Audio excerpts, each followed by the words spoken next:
So to the extent that he's making his claims on the collusive or the collaborative discussions between Weiss Sirota and the city, those claims must be dismissed. We did talk about, or we already talked about in detail about how he is not entitled to make a claim against Weiss Sirota for non-city documents. We talked about that, about whatever documents that we have relating to our other municipal clients, he has to go to them under the statute in order to get those documents. And those specific requests were 29 and 32, where he was asking for non-City of Homestead documents from the Weiss Sirota firm.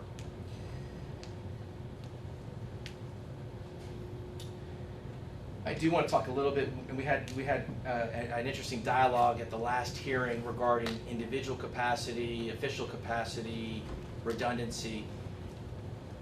Clearly, Your Honor, you could sue the city attorney as in their official capacity, or you could sue the city. You can't. It's a redundant claim to go after the city, or you can sue any municipal officer or any employee in their official capacity. By law, is akin to a lawsuit against the city. So the Robbins case that he was citing, Robbins case, right? They sued her in her official capacity. They didn't name the other.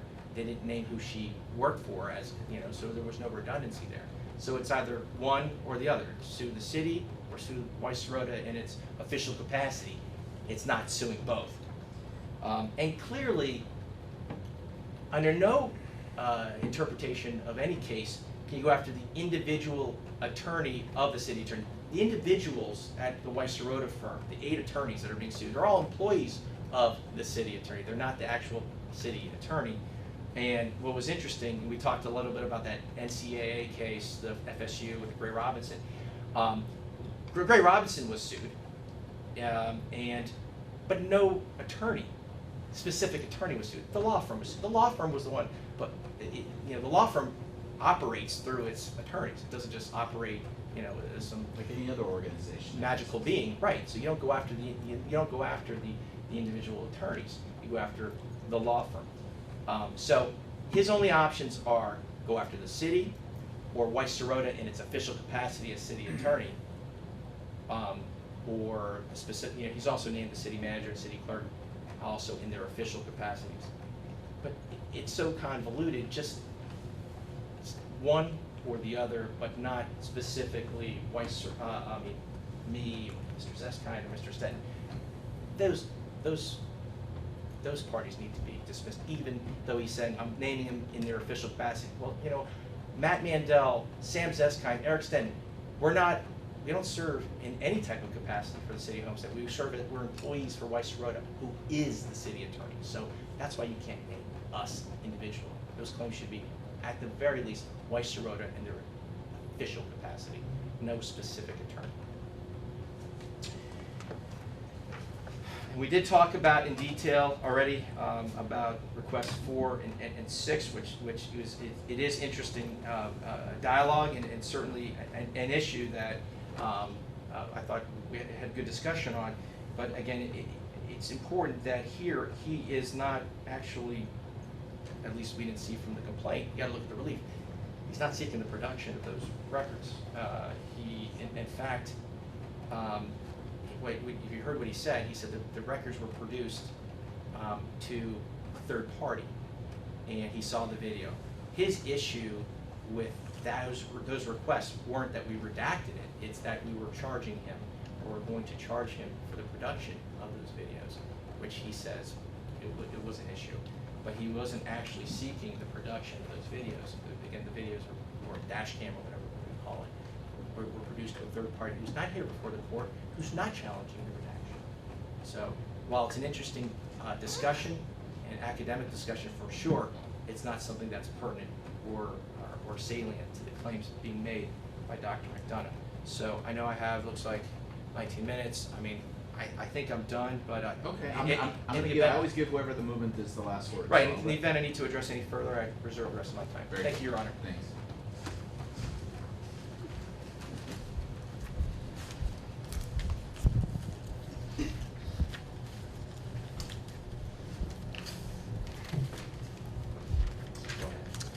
Thank you, Your Honor. Just address a couple issues real quick, particularly, I guess, with the exemptions or any of the exemptions. It's very clear the law is established. Barfield v. School Board of Manatee County, 135 SO 3D 560 562 Florida 2nd DCA 2014. It holds the agency claiming an exemption from disclosure has the burden of proving their right to the exemption. Initially, I don't think they proved their burden. Again, I don't think they've proven their burden now. Further, Tribune Company versus Public Records, which is 493 SO 2D 480 483 Florida 2nd DCA 1986, holds that doubt as to the applicability of an exemption should be resolved in favor of disclosure rather than secrecy. Defendants make a lot of hay out of the fact that my prayer for relief does not explicitly request records to be produced. In the broadest sense, the last section or the last part of the prayer for relief asks for any further relief that is just and proper, which should include the production of records. I guess I was thinking that maybe we would determine if the records were unlawfully refused to be produced or unlawfully withheld before we would get to the determination if they actually would have to produce the records. With that said, I would agree with them on request 4 that I didn't actually get the records, that I got an invoice that I am alleging to be overbilled because I don't think they could have done the redaction, A, and I don't understand how it takes 17.25 hours to reduce approximately 5 to 10 minutes of a 24-minute video. That aside, request 6 was a request that I filed for cell phone footage. At one of the false arrests they made of me, they actually arrested me for trespassing at City Hall after they told me I was trespassing, which is unlawful to begin with, and I was walking away. One of the officers thought it would be cute to record me on a cell phone. I requested that cell phone footage, which they charged me to redact, and then after I paid, they provided the redacted video. So it's not just request 4 was sent to somebody else. My argument is they're not allowed to do the redaction based on how the law reads, A, and B, they're not only unlawfully refusing to produce the records by using an improper redaction, they're also unlawfully refusing to produce the records by creating an excessive service charge. Well, the courts have held, the creation of an excessive service charge could chill the right to get records in itself is unlawful. Is that a different redaction than the dash cam video? There was 2. Request 4 was for a dash cam video. Request 6 was for cell phone video. Okay. And they redacted the faces of law enforcement officers? Yes, sir. They wanted to make a really big thing of it. They didn't like me talking at City Hall, so when I went to City Hall another time to speak at a city council meeting, an officer escorted me out, told me I was trespassed. I walk away, 21 police officers, including the chief of police, come outside and all surround me for a false arrest while one of their officers recorded on his cell phone.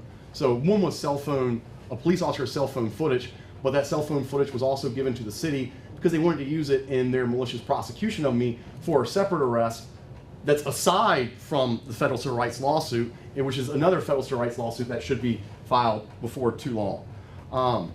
This all goes back to them falsifying records, them falsely arresting me, them retaliating against me, exercising my First Amendment rights in every way, shape, and form they possibly can.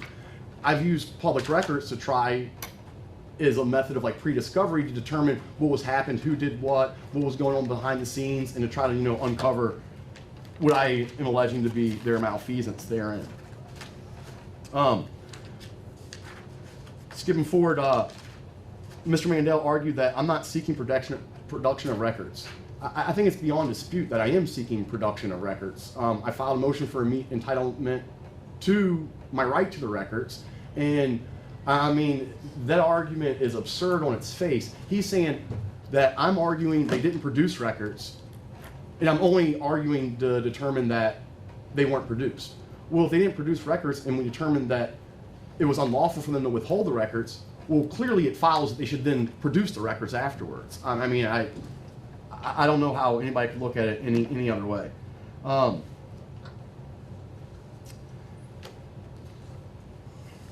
They also like to make hay about my federal civil rights lawsuit, which I admit was dismissed with prejudice, and they've admitted is under appeal. In that case, I would note that, one, I was represented by an attorney there, who I'm currently considering whether I'm going to sue for malpractice based on him not following the court's rules and presenting a shotgun pleading. Had I done the case myself, I would have went and made sure I followed all the rules to the T and learned the pleading requirements. I mean, it's been shown that I can do cases in federal court. I think would at least be established to a point that I won my case against the state attorney for the right to record, where I went to the 11th Circuit and won that, and I did that case pro se. I paid an attorney thinking an attorney was going to do the case. Me at the time, not understanding, federal pleading requirements, I had no knowledge that what he was doing was improper, and he had also not informed me that he wasn't following the court's rules and wasn't putting the proper certificates in and following, and additionally following court's orders. I found out about this later, and that's again part of what's going on in appeal. This case I'm doing myself. It wasn't done by an attorney. It's not a federal case. It's not a separate issue. And this court never determined that my complaint was too long. It never determined that it was a shotgun pleading.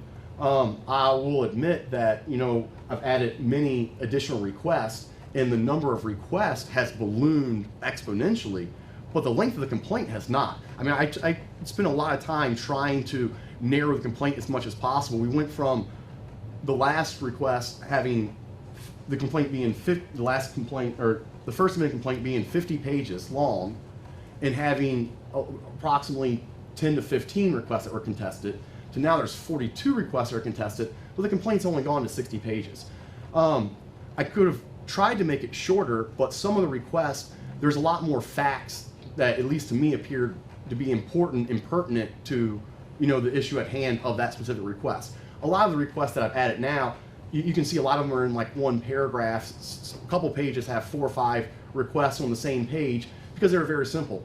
I don't remember the numbers off the top of my head, but for instance, there was 4 or 5 requests where I filed requests for records, and they spent 3 to 6 months to reply to me, where the replies were, hey, do you still want these records? If you still want these records, let us know, and we'll get you an invoice for deposit so we can begin work.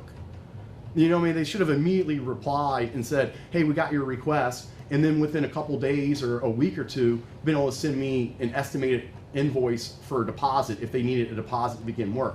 Not several months later, do you still want them? Let us know, then we'll work on getting you an invoice.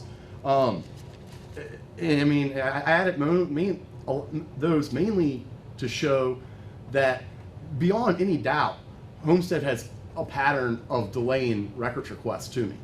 A lot of the requests that I filed were from before the initial filing of the complaint.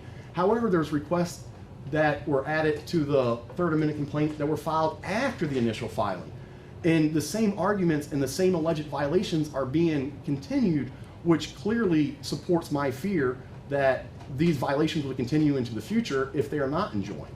I mean, that's what the injunction requires. Is normally the point of injunction would be moot if everything is dealt with, but it doesn't have to necessarily just require a pattern. If it could be reasonably inferred that those violations would continue in the future in other requests, an injunction is proper there. And so therefore, that's why I asked for the injunction.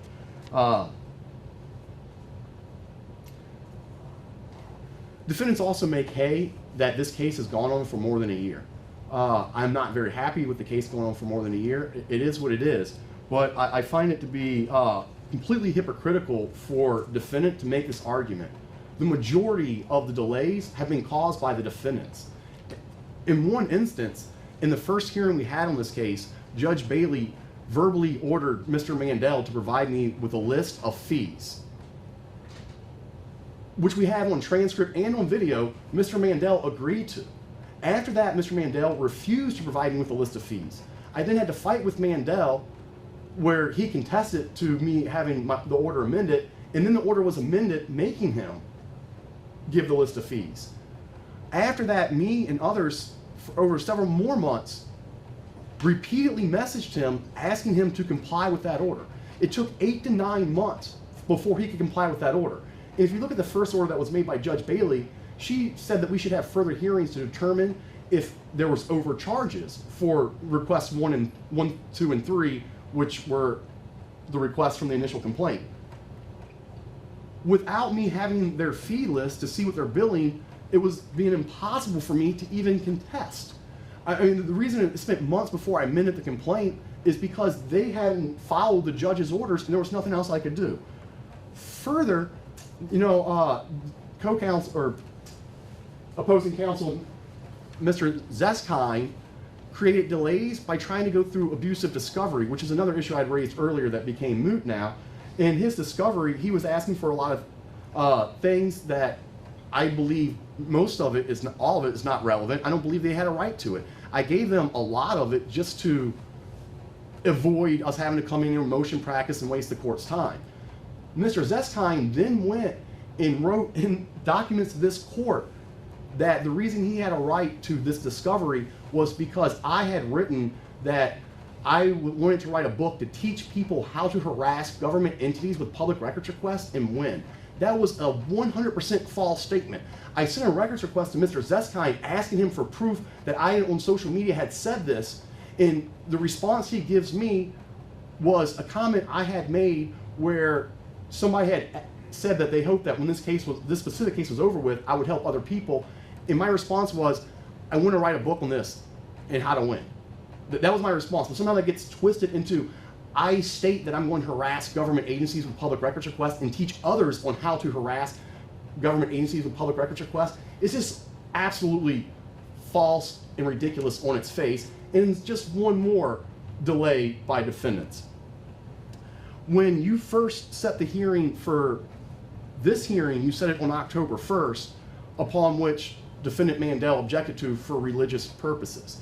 That was the first time I did not agree with him where I contested anything that he was trying to do.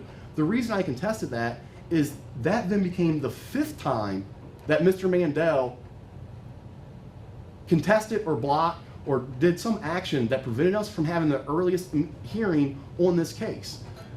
When I amended my complaint the first time, he requested 30 days, which I granted him. When I amended it the second time, he requested 30 days, which I granted him. When I amended it the third time, he requested 20 days, which I granted him.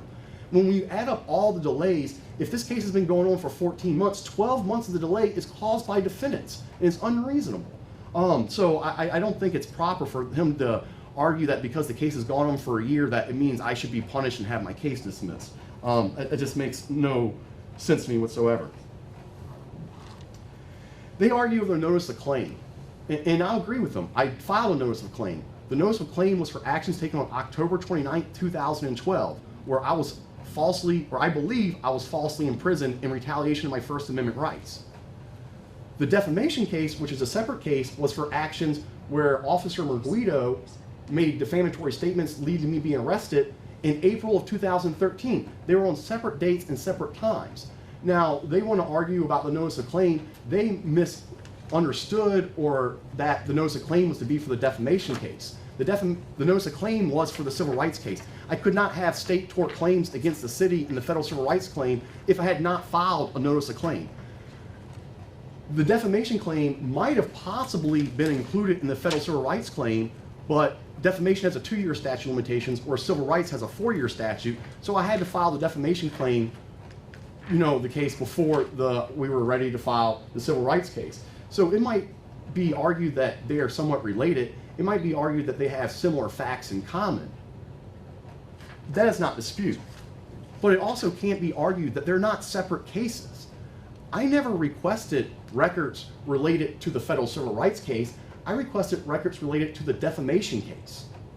If they're defending for a defamation case, which the city has no liability, I don't understand what authority they even have to enter the case other than they can spend their own money.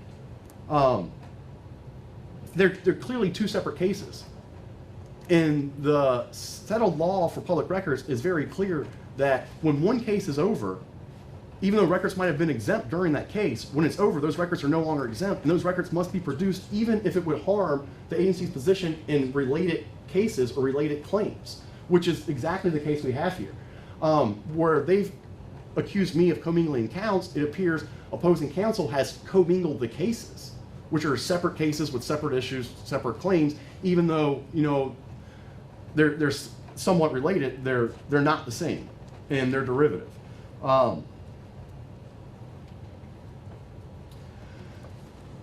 Again, they continue to argue that it's moot, and that I have no right to an injunction, but again, I feel there's completely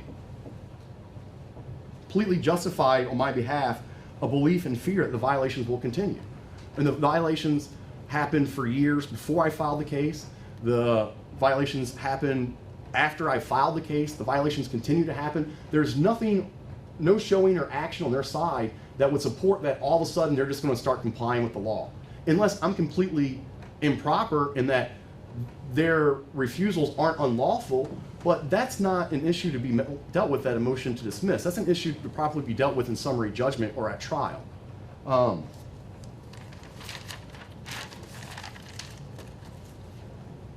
They also argue that some of the requests are moot, and particularly they argue some of the requests 1, 2, or 3 that were in the first case. And I forget which one it was. I think it was request 2 or 3, where they said that that request happened after the amendment to the law, and the amendment to the law requires 5-day notice. That's not an issue herein. I had provided a written records request, so the written notice was provided 5 days before the suit was filed.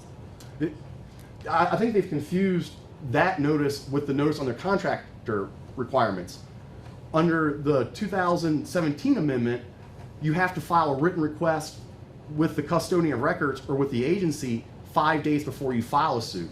In the contractor requirements, you're supposed to file the request with the agency, and then if the contractor doesn't comply with the records, you're supposed to send written notice to both the agency and the contractor that they're in violation 8 days before you file a claim. The 5-day notice under, I believe it's 119.12, doesn't require me to file a request, wait for them to violate it, then give them notice that, hey, if you don't comply in 5 days, I'm going to sue you. That notice is I have to give a written request within 5 days before I file suit. I agree with them that they have met the requirements where the public records custodian information is, posted in the clerk's office. That's not the issue. The requests were filed by email in writing. They complain about how many exhibits I have. I wasn't trying to put in a bunch of exhibits to confuse anybody. The majority of the exhibits are the requests and their responses filed. So there is objective evidence. There's no he said, she said, where I say, oh, they took 3 months, and they say, oh, no, it took 2 weeks. The reason those exhibits were there was to back up every allegation I made in the complaint is backed up with objective evidence. So I just want to stay there. They then argue that I could get requests from City X, which would be another, I guess, hypothetical city that they represent. But that's not necessarily the case. I agree with them that I have an idea of some of the government agencies they may represent. On their website, they have a list that they call a representative list of clients, where they list a bunch of clients in cities. All of those cities are not the city attorney for, and there's nothing stating that that is a complete list. So therefore, unless I go and contact every city in the state of Florida, there's no way for me to determine who all their government clients are. And their government clients aren't just municipalities, their government clients are other government entities, such as the school board and the financials. I mean, there's a whole bunch of other government entities that are not municipalities. How would I ever find that out? I have no idea. But then again, I shouldn't be required to have to go and file a request with every agency. They are a public agency.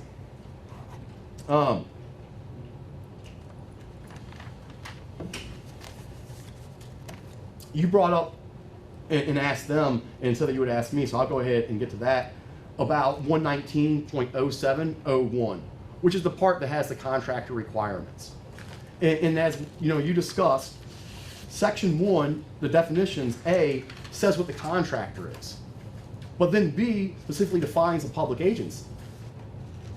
And the definition within the contractor provision states that a public agency means a state, county, district, authority, or municipal officer. Again, they are a municipal officer. They're defined as an agency under 119.011. They're defined as a public agency under 119.0701. Further, when you go to Section 4 of 119.0701, which talks about the civil action and how the civil action can be brought, and I agree with Mr. Mandel that when you bring a civil action against a contractor, there's specific requirements you have to meet. You have to make written notice at least 8 business days before you want to file a lawsuit that they're in violation to give them a chance to fix it. You have to send that by direct care and everything. However, Section 4 for the civil action, these requirements are only required if you want the contractor to be forced to pay the reasonable cost of enforcement. I'm not asking for WSH or any of the WSH attorneys to pay the cost. The cost, my filing fees, a few court reporter fees, are not very substantial. In that instance, I know I'm suing the city attorneys as public officials or municipal officers as public agencies. And as they noted, I'm also suing the city clerk and the city manager and the chief of police, who are also city officers in public agencies. As the clerk, manager, chief, and attorney are all public agencies, but all under City of Homestead, I would assume that Homestead would pay the cost. But again, nothing in Section 4 states that they couldn't be held liable for injunction or other equitable relief. That's just if you want the cost, them to pay the cost.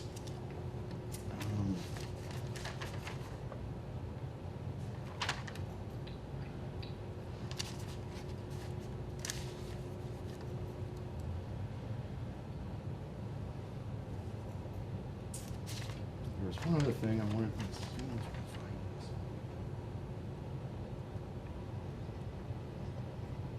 Yeah. In contesting all the different defendants being sued, they make the allegation that it would be redundant to name both the city and the city officials in their official capacity, or the attorneys and WSH, all the persons being in official capacity. However, they also argued that earlier that every separate records request was like a separate case in and of itself. That's my, Yeah. Thank you for your time, Your Honor. I appreciate it. Your Honor, I'll be very brief. Just to hit on a couple of things.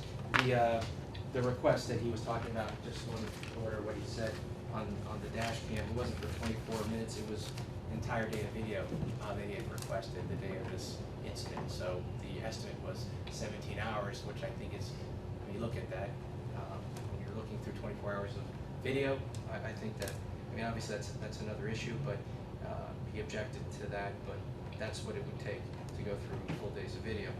The issue about the notice that you were talking about relating to a notice of claim, Your Honor, you found, and the third DCA agreed with you, that it says that the pending notice of intent claim, the trial court reviewed the documents in camera and found that the notice of intent claim and the Merguido action were inextricably intertwined.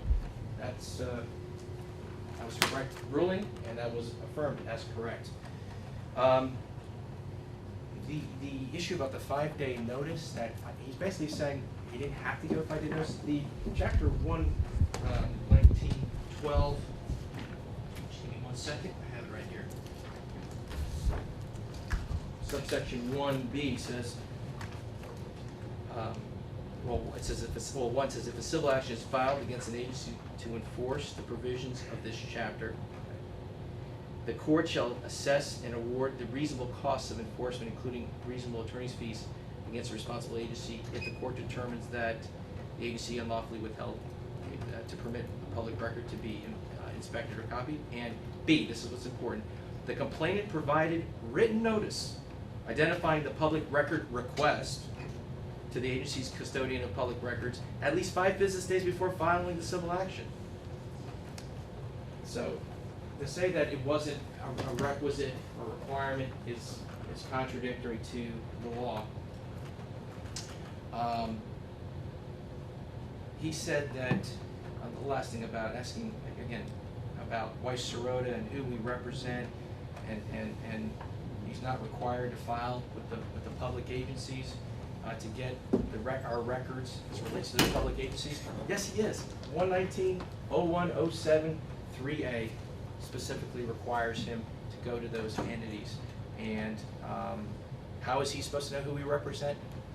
He's got to do his due diligence. It's not for us give him a laundry list of who we represent so that he can do public records requests to all of our clients. He should do public records requests of the cities that he feels we represent or entities that we represent, and we represent quite a bit. So it's incumbent upon him to do that, and again, if he does that, he follows the law, and our clients come back to us and say, Weiss Reuter, we need you to produce the documents, we will produce everything in accordance with the law. Do I understand correctly that part of the request that he's seeking in this most recent pleading is contesting amounts that he has been charged? It appears as to a couple of the requests that he is contesting that some of the charges were Excessive and correct. unreasonable? Yes, Okay. there are some. It's hard to go through the morass of allegations in there, but we were able. It looks like that. Okay. For at least for some of them. Again, he's got a whole host of them, and it's hard to discern what his issues are with each and every one. But I do believe that that's partially correct. Well, assuming that to be the case, Yes. wouldn't that be a viable issue to be litigated? I mean, not a huge issue, but an important issue to him and a member of the public. If he frames it that way and properly alleges it, then certainly it's a claim that he could pursue. But we're saying that he hasn't pled that and he hasn't done it clearly or so he hasn't teed up that issue in a way that we could address it and say that was unreasonable, then this charge was unreasonable, then we could counter that. He hasn't framed it that way. I mean, I understand he is a pro se, but he's a pro se plaintiff who has filed a lot, and he's well aware of what to do here. So he certainly needs to frame it that way. But I do agree with you that that is an issue that, if properly framed, could be a little. Well, the reason I ask that is because some of, if not all of, the relief that the movements are seeking is dismissal with prejudice, and so I'm trying to figure out. Well, yes, I mean, mostly because, Your Honor, I think this is Because we're on the fourth version. This is the fourth shot, and not only, and Your Honor gave him another opportunity, and Mr. McDonough's bringing up about different things or whatnot.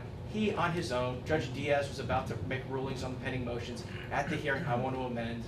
Then he amends. Then we're here, and then he amended again. And then we had a motion to dismiss the Second Amended Complaint teed up for August 28th. On the eve of that, he files this whole manifesto again. He's the one who keeps exacerbating it. We wanted this thing to be done with as it relates to those three requests. So certainly, I think that if he wants to address specific requests to charges, he may be given that one last opportunity. But I would tell you, Your Honor, I can guarantee you as the sun rises that we're going to get, if he's allowed to amend again, we're going to get something worse than what you have right now. But obviously, it's within the court's discretion to allow him leave to amend. We say enough is enough. We've spent quite a bit of time and energy on this, and we would like the curtain to be brought down once and for all on this. Thank you. Obviously, an enormous amount of work has gone into this on part of both sides, and so very well researched and argued. With respect to the motion of what I'll call defendants Eric Stetton and others, that motion with that title, I'm granting that motion with prejudice. With respect to the motion that begins with the title defendants Alexander Roll and others, which I guess is the city employees motion, I'm also granting that motion with prejudice. With respect to the City of Homestead's motion,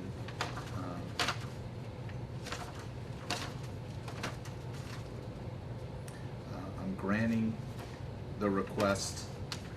I'm granting the motion except as it relates to requests 4 and 6, which is the video issue that we've been discussing, and except as it relates to the amounts of charges that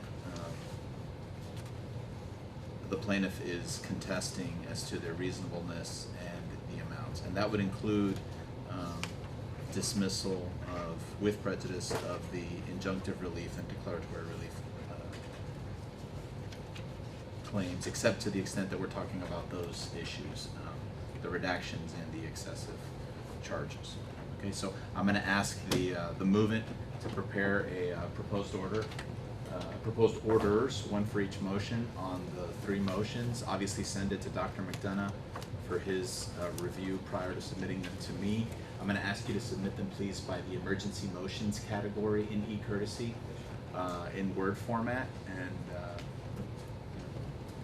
I'll take a look at them and hopefully I'm sure they'll accurately memorialize my role.